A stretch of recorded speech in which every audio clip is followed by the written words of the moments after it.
Joining us now, Agricultural Secretary of Agriculture, Sonny Perdue, was also the former governor of Georgia when I was there.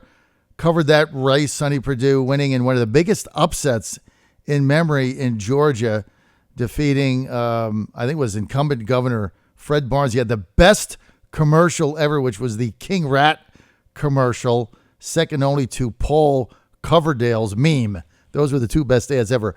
Both in Georgia, and we're also best friends with former Speaker of the House in Georgia, who's been on our show many times, live from London and other places around the globe, Mark Burkholder, and Secretary Sonny Perdue joining us now.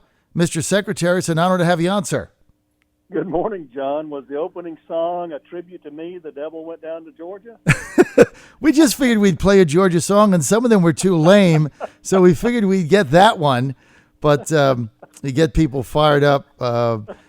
Governor, I have to stop calling. I've called you governor for such a long time. Now I have to call you Mr. Secretary. But you're doing a fabulous job, I got to tell you. And you were a great governor of Georgia when we were there. And I want to thank you for your hard work. I lived there a long time, and you really revitalized that state. Now it's got one of the strongest economies in the United States. Yeah, Georgia fortunately has been the best place to do business in the states for about 6 years in a row. So we were in those lean times from 2003 to 2011, but that's when you can really build a foundation. Well, I think you've done that, sir. No question about it.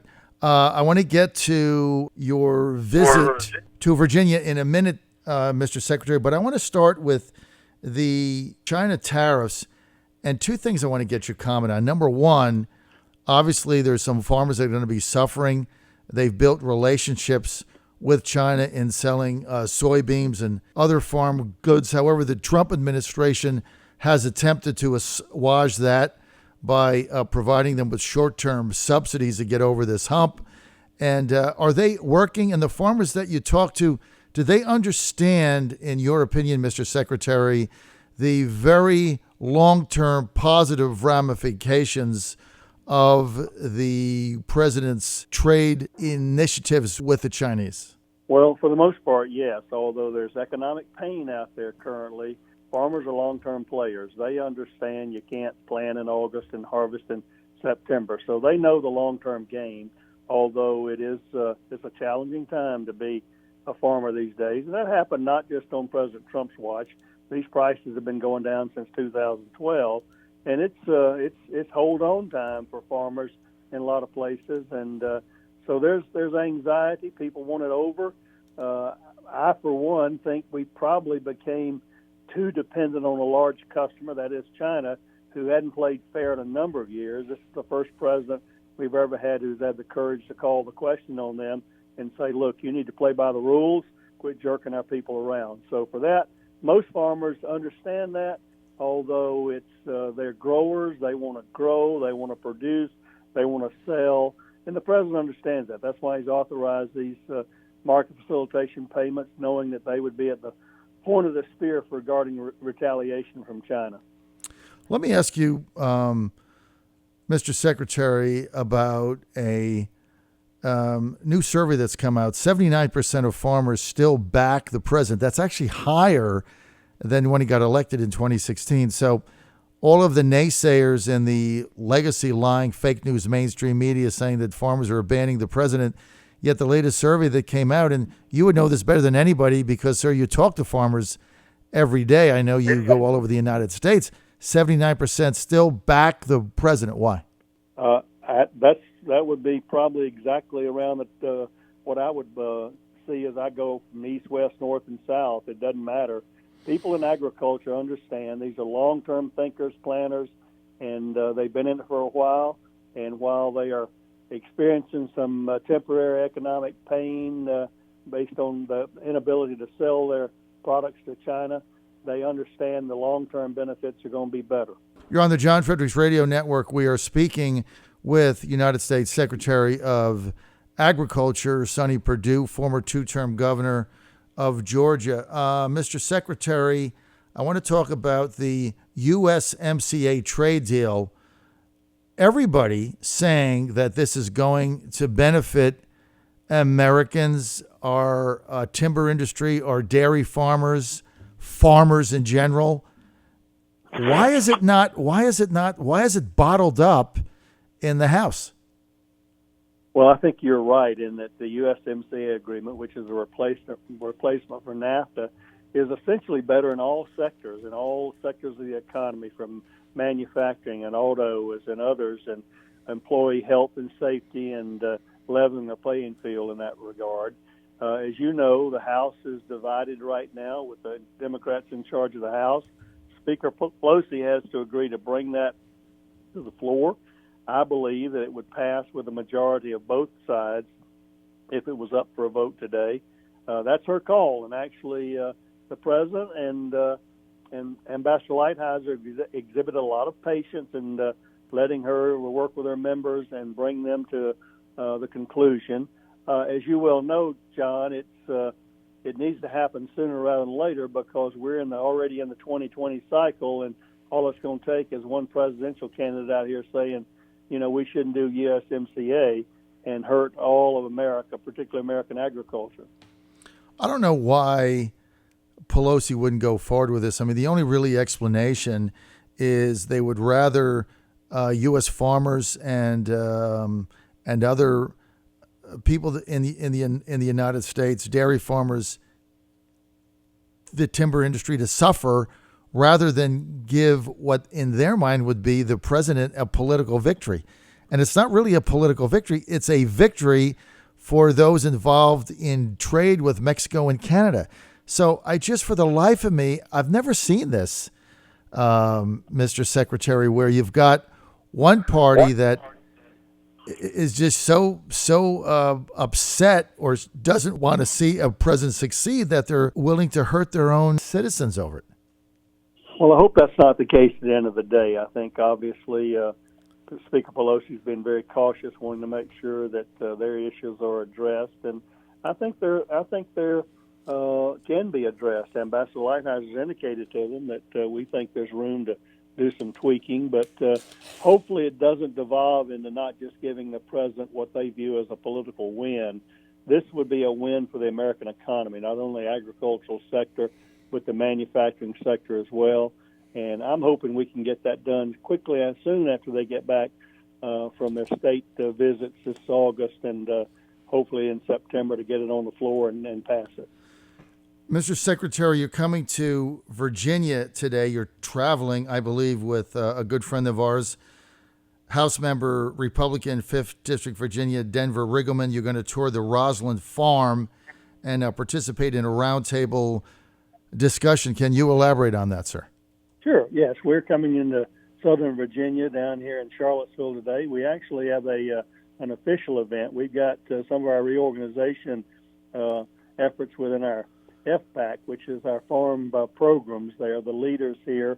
We've smoothed out and streamlined some of the business processes. I'm meeting with them, but while I was here, we reached out to Congressman Riggleman to see if we could come to his district.